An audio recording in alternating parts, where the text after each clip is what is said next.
حضور علیہ الصلوۃ والسلام سے ایک انسان، اس نے مسئلہ پوچھا، یا رسول اللہ قیامت کے دن اعمال تولے جائیں گے، ہر انسان کو مقام و مرتبہ ملے گا، قیامت کے دن اول درجہ اول پوزیشن حاصل کرنے والے انسان کون ہیں؟ یہ حدیث پاک جامعہ ترمذی کی حدیث پاک، حضرت ابو سعید خدری رضی اللہ تعالیٰ عنہ آپ راوی ہیں۔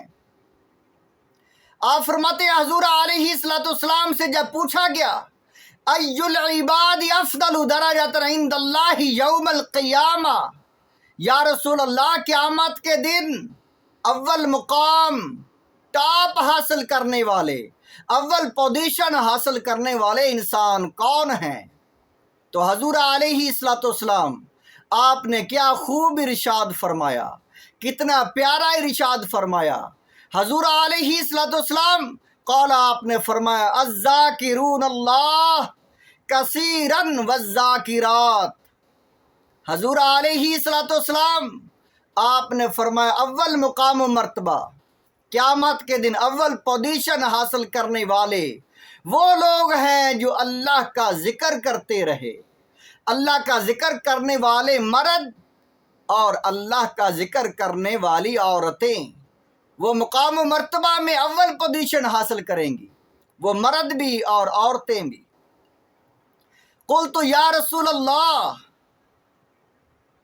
فرماتے میں نے عرض کی یا رسول اللہ، یا حبیب اللہ، عرض کی یا رسول اللہ ومن الغازی، اللہ کے رستے میں جہاد کرنے والے، فی سبیل اللہ، اللہ کے رستے میں جو غازی جہاد کرتے ہیں مجاہد، ان کا مقام و مرتبہ کیا ہوگا؟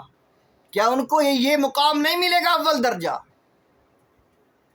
حضور علیہ الصلوۃ والسلام آپ نے فرمایا، قال، فرمایا لو ضرب بسیفہ فی الکفار والمشرکین، اگر مجاہد انسان اللہ کے رستے میں جہاد کرے اور جہاد کرتے کرتے اس کی جو تلوار جو ہے، فرمایا اتنی چلائے تلوار کفار اور مشرکین کے ساتھ، حتیٰ ینکسرا، حتیٰ کہ تلوار اس کی ٹوٹ جائے، وہ اتنا جہاد کرے کہ تلوار ہی ٹوٹ جائے، وَيَخْتَضِبَ دَمًّا، اور خون آلودہ ہو جائے، لَكَانَ الذَّاكِرُونَ اللَّهَ كَثِيرًا أَفْضَلَ مِنْهُ دَرَجَةً، اس کے باوجود اول پوزیشن، اول درجہ، ٹاپ حاصل کرنے والے جو انسان ہیں اللہ کے نزدیک، اللہ کا ذکر کرنے والے،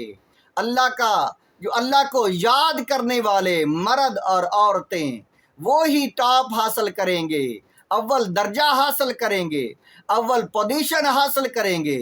اگر انسان جہاد کرے، نماز پڑھے، روزہ رکھے، ذکر الہی کے بغیر تو کیا حاصل ہوگا؟ ذکر الہی ہی سب کچھ ہے، نماز، روزہ، حج، زکوٰۃ، جہاد، یہ سب کچھ ذکر الہی ہے۔ یہ سب کچھ ہمیں اللہ تعالیٰ کو یاد کرنے کے طریقے بتائے گئے ہیں۔ یہ نماز اللہ کا ذکر ہے، روزہ اللہ کا ذکر ہے، حج جو ہے اللہ کا ذکر ہے، اللہ کے رستے پہ دینا اللہ کی یاد ہے۔ اگر انسان اللہ کی رضا کی خاطر، اللہ کی خاطر یہ سب کچھ نہ کرے تو پھر کیا ملے گا؟ کچھ بھی نہیں۔ حضور علیہ الصلوۃ والسلام آپ نے فرمایا انسان کو مقام و مرتبہ اللہ کا ذکر ہی دلوا سکتا ہے، اللہ کے ذکر سے انسان کو قیامت کے دن اول پوزیشن حاصل ملے گی۔